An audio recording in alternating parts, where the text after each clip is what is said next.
और रामपुर में जौहर की जमीन पर यूपी सरकार के कब्जे से कांग्रेस में खलबली मच गई है। कांग्रेस के नेता इमरान और आरिफ एसपी सांसद आजम खान के घर पहुंचे और तंजीम फातिमा से मुलाकात की। इस दौरान इमरान ने आजम खान की पत्नी को भरोसा दिया कि वो जौहर विश्वविद्यालय के लिए मुहिम शुरू करने वाले हैं। इसके लिए आजम परिवार का साथ चाहिए।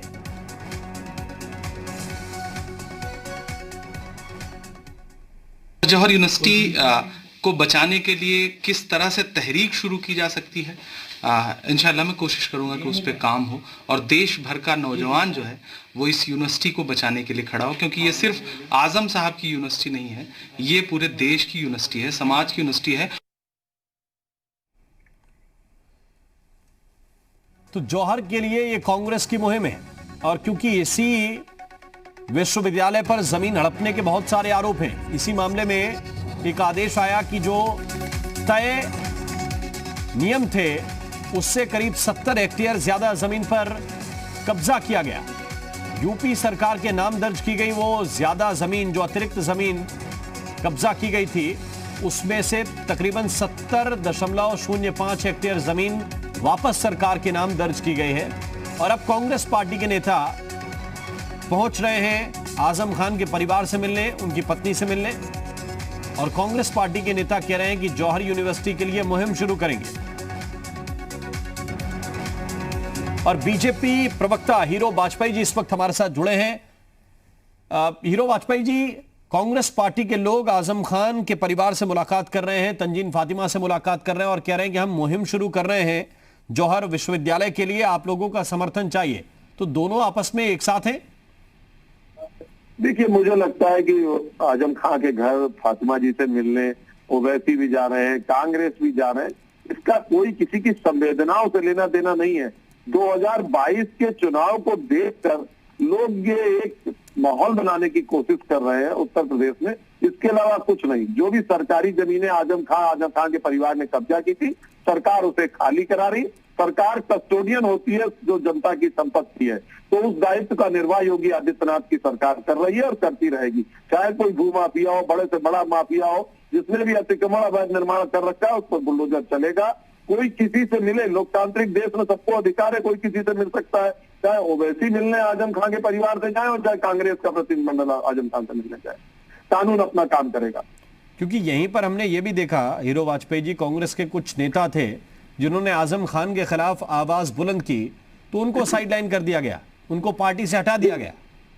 देखिए, अब ये मैंने आपको बताया ना कि आगामी चुनाव की रणनीति में आजम खान के परिवार के पास जो जा रहे हैं वो न संवेदनाएं व्यक्त करने जा रहे हैं, न प्रतिक्रियाएं व्यक्त करने जा रहे हैं। वो आगे का अपना चुनावी जो मौसम आ रहा है 2022 का, उसके संदर्भ के तहत जा रहे हैं। ठीक है। हमारे साथ इस वक्त शुचि विश्वास जी जुड़ गए हैं, कांग्रेस पार्टी की प्रवक्ता हैं। शुचि जी, बहुत बहुत स्वागत है आपका।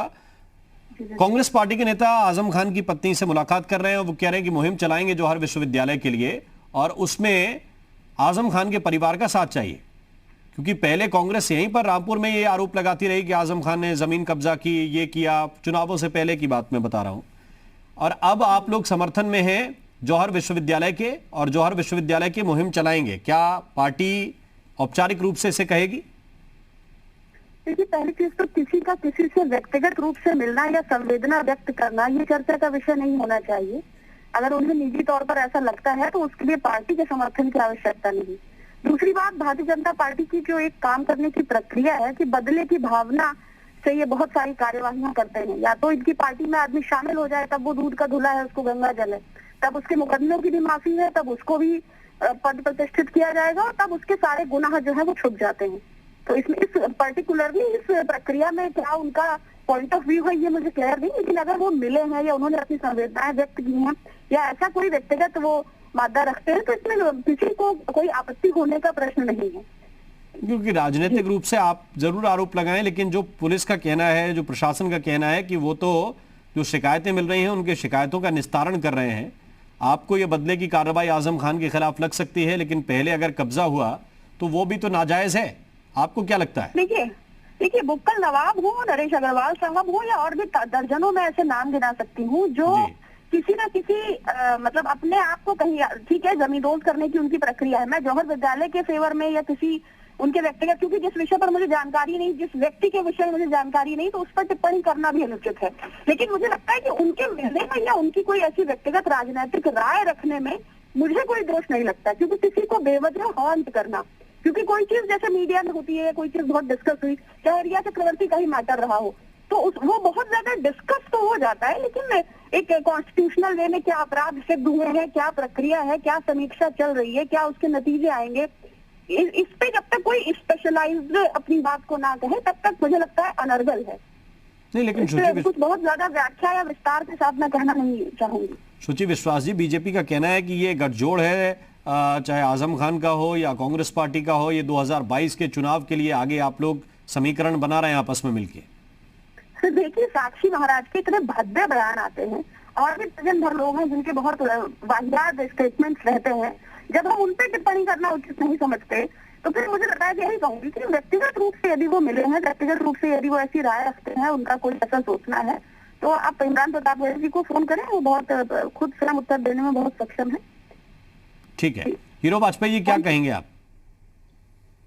जी देखिए, मेरा पहले भी मानना है कि ये इस तरह के प्रतिनिधिमंडल चुनावी अवसर आ रहा है जो आगे उस पर जा रहे हैं।